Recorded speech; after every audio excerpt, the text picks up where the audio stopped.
The broadcast is now starting. All attendees are in listen-only mode. Hello and welcome to our 10th milestone, actually the milestone of 10 webinars so far. Every month you've conducted it diligently, and I'm so happy to see that so many of you who are now shown up have been consistently attending over the past 10 months. So thank you again for your support and for your show of strength.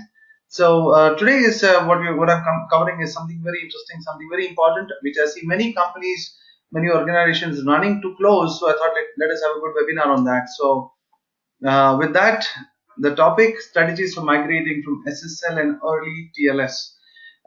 This is a core requirement, not just from PCI DSS, but if you are a company having any semblance of focus on information security, you would pay attention to what I'm saying. Now, there is this something about me, a face to a name, Narendra Sahu. Yes, I've been there for like almost 25 years now, quarter of a century. And I'm the director for Vista InfoSec. I'm myself a PCI QSA, CISSP, CISA, many things. I've been in information security for almost like 99 something onwards. Anyway, going ahead, what we are going to cover today: what's the risk pertaining to SSL and TSL implementations, that is SSL and early TLS implementations, and what do you mean by new and existing implementations? How do you prepare a risk mitigation and migration plan? What about the small merchants? How do they take care of this problem? And how does specifically the presence of SSL or early TLS impact your ASV scan results? And then last but not the least, you'll be getting into what could be a potential migration process from SSL, weak cipher, and early TLS to a better version of cipher. So, okay, just before we start, a quick show of hands, if you can, on your screen. You can just click on that hand icon if you for my question or something, or you can put it in the chat screen with a 1. Don't broadcast it to everybody, just to me. What you can my question would be, how many of you are still running maybe an SSL2 or SSL3 or TLS? Okay, quickly, just show of hands. Okay, that's almost like 80% of you. Wow, thank you. And don't worry, I'm not going to share any statistics or any names anywhere, and those who are responding are not really getting recorded, so your confidentiality is being maintained. Now, for the second part is, how many of you actually have a migration path for moving from SSL2 to SSL3? Okay, that is like slightly more than half of the 80%. Okay, that's good and not good also, but okay. So I guess the reason we are here to check for strategies how to move on. So let me take this ahead. So what happens in the current scenario? I'm taking this from baseline up, so continuity is maintained. So a customer logs on, he says, logs on to the server, hello, here's one certificate, sets up a secure SSL session for transmission of data. I still remember the days when it was said that look for that green sign and check if SSL is enabled, and there were SSL VPN boxes and all such things, pretty expensive stacks, but all has been rendered like useless for now. Okay, so here's my certificate. So here's the one-time encryption key that's encrypted using the service public key. Server decrypts and establishes a secure session. Very well done, very well written, but what happened? Okay, this is something like a breakdown of how it walked through. So first step, server accesses the secure site, checks the DNS record to find the IP address, connects the host, requests the secure SSL connection from the website host. The host responds to the valid SSL certificate, and that is used for encryption of data. So you remember this green padlock, right? So it's a secure SSL in place.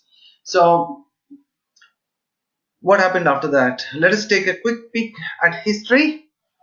Released somewhere like 20 years back, more than that rather, SSL v1 in like 1990s early, then SSL v2 like 1994, 95, 1995, 96. It got hacked, broken. Then SSL v3 came like almost 20 years back. So it's been in existence for like 20 years. Then came TLS version 1. Then 2002, chinks in the armor started showing up. How it can be padded, how it can be broken. TLS v2 came up. TLS v 1.2 came up. And then finally, as the proverbial whatever hits the fan, a plethora of hacks of SSL and ciphers. Finally, SSL v3 was broken with Poodle. It created a havoc across the internet. And finally, PCI put its foot down somewhere like 2016. That is no longer acceptable beyond 2018. So, and in then 2016, also TLS version 1.3 was released, which is there. Not many people are using it, but it is supposed to be fairly sturdy as of now. I'll just walk you through a couple of attacks on your SSL, and you can see how easy it is. And please remember the concepts, because that's what I'll be using across the session. So somebody says that could be any one of us. Spendmoney.com. It's just a fake site we made up, and my credit card is saved here using encryption. He requests TLS 1.2, but what happens is, if 1.2, somebody sitting in like an MITM attack, man in the middle, which forces the browser to fall back to 1.0, and SSL 3.0 finally gets allowed, and the traffic goes ahead in SSL v3, and then what happens is that the hacker is able to get through the SSL v3 traffic, gets the response, and then he has got access. He hijacks the session, logs in as other users, can read all the confidential data, all the credit cards, everything. So that's the Poodle attack. This is the heart bleed, which really made a lot of hearts bleed across the internet, across the world. And here you can see again, it is something of a buffer overflow, if I may call it that way. And it creates a custom heartbeat TLS. This is not TLS now. Transmitted to vulnerable OpenSSL web server. It processes the packet, grabs the extra code, and after a few iterations has got access to the private key, by means of which the data can be decrypted, which includes the current and the past also, whatever he may have captured. Now, in simple terms, it's like this: the client says, server, send me this 4-letter word if you're there, bird. So it's supposed to acknowledge. This is what the server says. User Alice wants a 4 letters bird. Okay, so sends a bird character back. But in a heartbeat attack, he simply says, send me this 500-letter word if you are there, bird. Now, this is not a 500-letter word, it's a 4-letter word.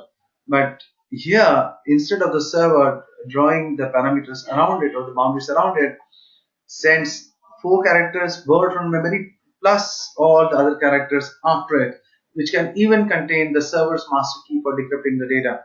And that's as simple as how it gets broken through.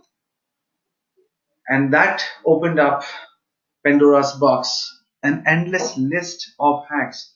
There was Beast, there was Poodle, Heartbleed, Bar Mitzvah, Drown, Freak, Crime, Breach. There are so many other attacks also on ciphers. So don't just look at it from the Heartbleed or Poodle, because many have just heard of those two, but there are many more. So that's where the pain started of shifting over from early TLS and SSL to a stronger cipher, namely TLS 1.1 or 1.2, 1.3, stuff like that. So now what? Disable all versions of SSL. All versions. Okay, one sec. Somebody has put in a question. Okay, there is Mr. Lakshmikant. Thank you so much for the question, Lakshmikant. What our dear friend over here has asked is, does the all versions include SSL version 3? Well, yes, all means all, version 1, 2, 3, whatever, as of now, everything. So all versions of SSL. So because don't worry, don't have to apologize. It's a genuine question. Many people are struggling with it. I even meet people on a consistent basis who feel that SSL v2 was hacked, SSL v3 is good enough. So your question is genuine. So disable all versions of TLS prior to TLS 1.1. But remember, it again depends on the implementation of TLS 1.1. Again, otherwise even TLS 1.1 is not that secure. And migrate to TLS 1.1, if not 1.2. and we already have TLS 1.3 in place, released in 2016. Now remember this thing, not all implementation of TLS version 1.1 are considered secure. For that, refer to NIST SP 852 for guidance on secure TLS configurations. So I hope that answers your question, Mr. Lakshminarayan. Thank you so much. So what is the impact on PCI DSS? Which are the controls affected by this thing? Many, but what really comes to mind upfront in front is three requirements. Requirement 2.2.3, implement additional security features for any required services, protocols, or daemons that are considered to be insecure. So as we have seen, SSL all versions are insecure, TLS up to 1.0, inclusive of 1.0 are insecure. Requirement 2.3, encrypt all non-console administrative access using very strong cryptography. So that is requirement 2.3. So it says strong cryptography. Again, SSL and TLS, early TLS are not strong cryptography. Requirement 4.1, use strong cryptography and protocols to safeguard sensitive card-coded data during transmission over open public networks. So again, strong cryptography doesn't include, in today's parlance, all versions of SSL and early TLS. So there we go. With the requirements of PCI DSS. What are the deadlines and exceptions? As many of you are aware, as per PCI DSS, after June 30, 2018, all entities, no exceptions, must have stopped use of SSL early TLS as a security control. Use only secure versions, and allowance for certain POS POI terminals is described in the last bullet. We'll come to that. That's an exception. Prior to June 30, 2018, existing implementations that use SSL must have a formal risk mitigation and migration. So existing, yes, you can still use it until June 30, 2018. New implementations must not use SSL or early TLS as a security control. So regardless of the excuse that you might have, new implementations cannot use insecure ciphers. What is the exception? POS POI terminals that can be verified as not being susceptible. So if you can prove with evidence that is whatever POS or POI terminals that you're using are secure enough and they're not susceptible to any known exploits or SSL and TLS, you can still use it. So I'll be elaborating on this as we go ahead, so don't worry. Okay, I've got another question. Okay, there is David Haig. David, thank you so much for your question. Okay, his question is really interesting. I believe, are you an auditor, David? Okay, excellent. Okay, yeah, he's an auditor. Okay, how did I guess that? Well, because you are the one who asked for the definition of what do I mean by existing and new. So how do I define new? How do I define existing? That's a very good question, David, and ask and you shall receive. The very next slide of ours covers the very same thing. Yeah, you are. So define, yeah, it's okay. You're welcome. Thank you. Define new. No existing dependency on the use of vulnerable protocols. That is what is defined as new. When you're installing a system where the environment uses only secure protocols, that defines as new. Installing an application into a system that only uses the secure protocols, that by secure I mean no versions of SSL and no versions of early TLS allowed. Now, building a new system or network to communicate with other systems networks that build or support secure protocols. So if you're making it a new system which is communicating with other systems which is already on secure protocols, you don't have any excuse. Now understand, if implementation that you're doing for the first time doesn't need to support a pre-existing use of a vulnerable cipher, then you should not be having then you should not have configured it to fall back on the vulnerable protocol. So as you may remember from the slide earlier, your system may allow it to initiate a transaction on TLS 1.2, but using the downgrade attack, it forces the systems to fall back. The hackers can force the systems to fall back to vulnerable protocol like TLS 1.1, 1.0, SSL v3, v2, v1, whatever be the case. So if you are implementing a new implementation which doesn't require use of vulnerable protocols, you should not be allowing fallback to the vulnerable protocols. And this is a very interesting note. If you are making a new e-commerce implementation, You cannot consider your consumer browsers as pre-existing. So you cannot say, okay, I'm loading up a new payment gateway now, but my browsers or my clients may still be using old web browsers which still doesn't support what to say TLS 1.2 or 1.3. So I'll continue with SSL v3. No, that's not an excuse. It doesn't constitute your consumer web browsers doesn't constitute pre-existing infrastructure. What do I mean by existing? So pre-existing reliance or use of a vulnerable. So if you, in short, what I mean is, in case you already have a system in place which is already working on a vulnerable protocol and the system is already in place and they're introducing something new into it, you can use vulnerable protocols, but only until June 2018. After that, it's strictly not allowed. So this is the definition of new and existing. So David, I hope I answered your question. All right, thank you so much. What is a risk mitigation and migration plan? What I mean by that, you may have to submit to your QSC or ASV a risk mitigation and migration plan, or you may want to submit to your management or your CISO a risk mitigation and migration plan. So what should it ideally contain? A description of how the vulnerable protocols are used. So what protocols you're using? Is it SSL v3? Is it TLS 1.0? Is it SSL v2? What type are you using? What which environment is being used, what type of data is being used, how many systems, how many POS devices, POI devices, POI devices, payment switches, where is the risk, where is the exposure? That's what you need to be detailing out in the description. Next, the risk assessment results and the risk reduction controls is something that you should be evaluating as to even until your migration happens to a more secure version of TLS.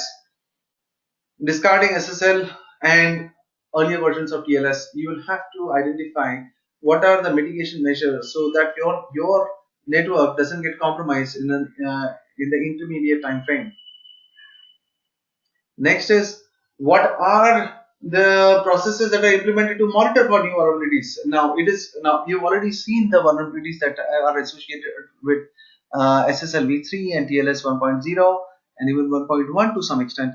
So you need to identify some sort of a process, a management process, to identify what if some new vulnerabilities get identified in this tomorrow. So that is something that you need to think about. And last but not the least, you need to identify your change control process, so that we just did that, as our dear friend David asked, the definition of new and existing. So you need to identify what is new. So do not allow, as per the change process, to introduce insecure communication protocols, vulnerable protocols into a new environment. What sort of change control measure you have in place? So last but not the least is also the overview of the migration plan, which includes the target migration completion date. It cannot be beyond 30th June 2018. So what sort of documentation have you identified? What systems, environments, who will be doing, what they'll be doing, testing procedures, everything has to be there in the project plan. What's the way ahead for so many situations? There are so many questions that crop up. We'll be going through all of them.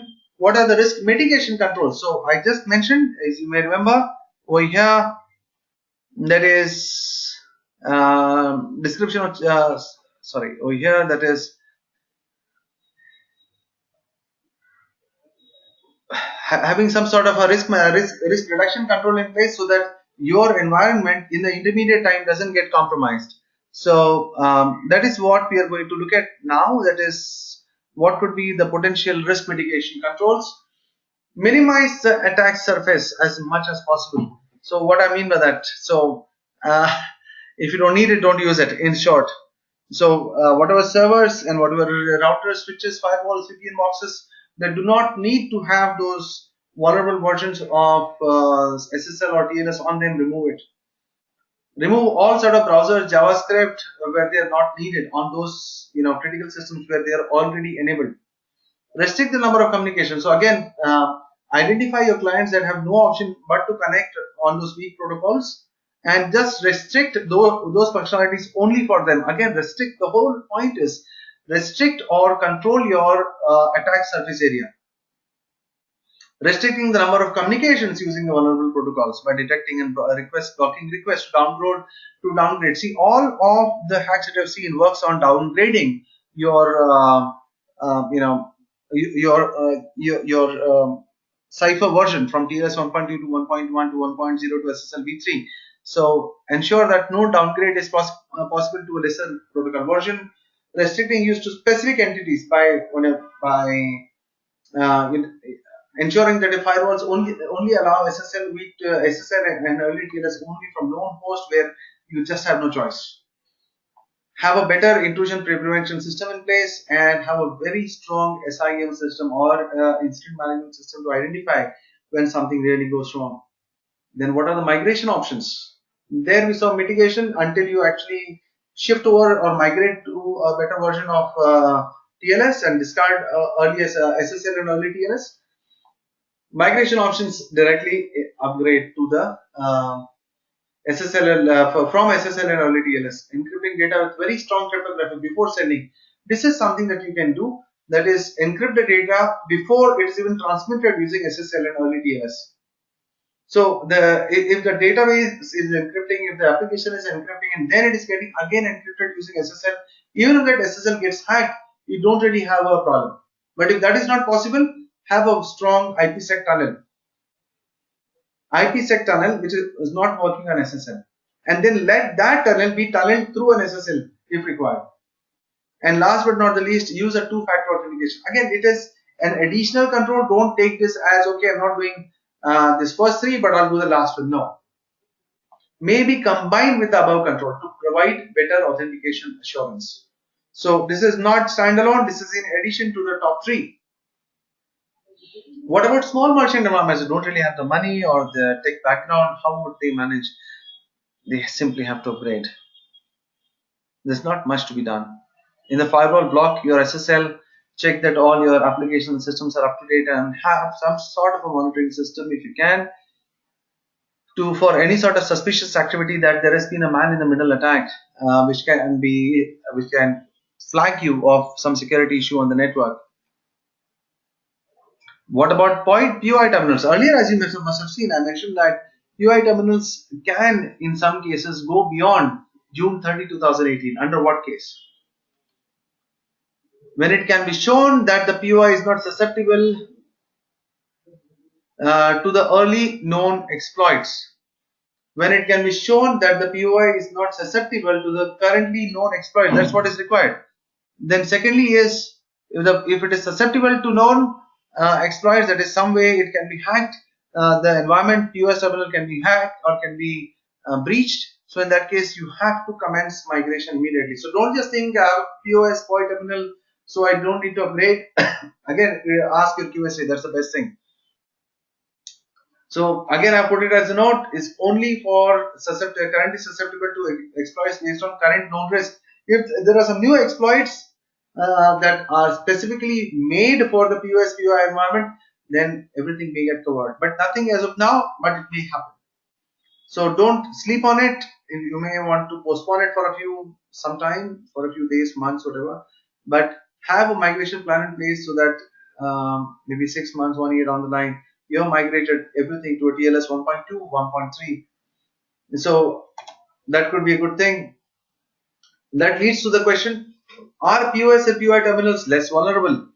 Well, yes, in some way, because they do not support multiple client-side connections, which facilitates the poodle attack. They are only single client-side connections are there, and then most of the payment protocols use this ISO, that is 20022, ISO 8583 financial transactions. So that limits the amount of data that can be. So that buffer overflow that you saw through the replay attacks gets taken care of. The device does not use a web browser. Web browser software, JavaScript, or security related session cookies. So a bit difficult to hack them.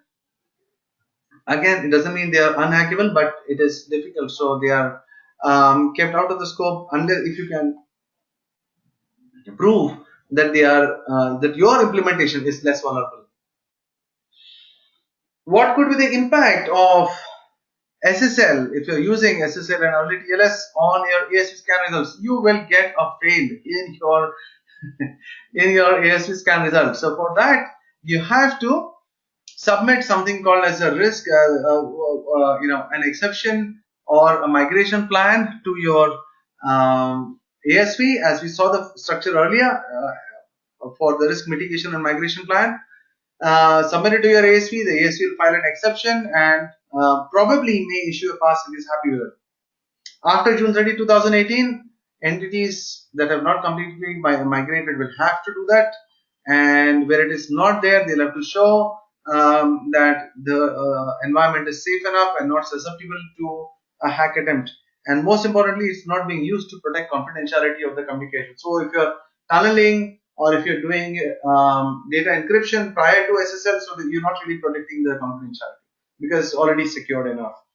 So such things, if you can prove, there could be a mitigation plan. It depending again, don't I always say speak to your QSA. Speak to your QSA. They're there for you. So that is something that you can do. Secondly, what about the migration process? The migration process is a bit of a tricky thing, if I may say that. Identify all system components and data flows before you start the migration. You have to document this in your migration plan. All your systems, all your processes, all your data types.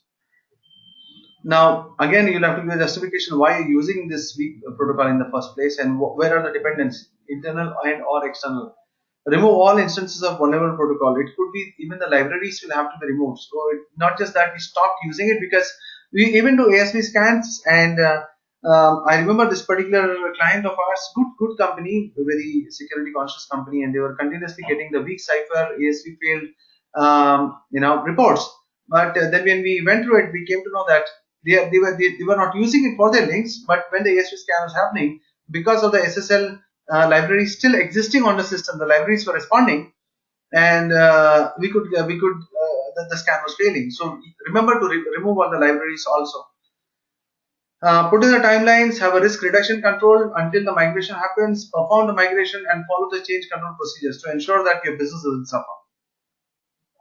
And last but not the least, once you're done, as per business continuity requirements, ensure that your system configuration standards are completely updated, so that tomorrow if you have to roll something somewhere, your configuration parameters are not outdated.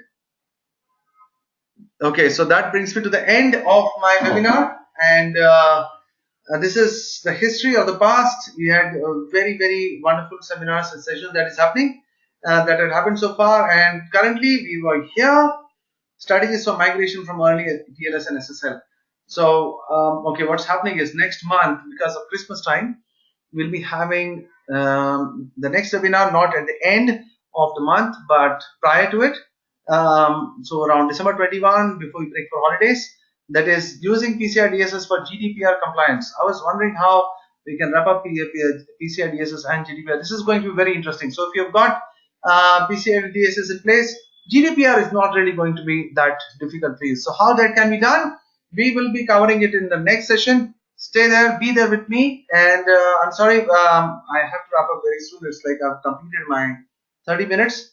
And remember, drop in your questions. I won't be answering any product-based questions, but my favorite philosopher, Decouvertes, it's not the answer that enlightens, but the question. We've had a couple of very good questions in this session itself. So keep it up, keep it coming, and I will do my best to answer it at the earliest. And if there is anything else beyond that, always do write to me. If you've got any personal comments on the session that has happened, please drop in a line. I'll be more than happy to read your emails. So with this, I end my session, and with the end of the session, you'll be also getting a brief survey. Do drop in. I know it's going to take you like 60 seconds, not more than that. So for all the time that we have spent on this wonderful webinar, and thank you for that. Do drop in a one-liner. It will really make us feel very nice for the efforts that is going into organizing these webinars. So that's about it. Those are my coordinates in case you wish to touch base with me. You can view all our past webinars on our official YouTube channel, youtube.com/c/VistaInfosec-official. Be there with us, and I look forward to seeing you in the next session. Thank you again. Have a wonderful evening. Bye-bye.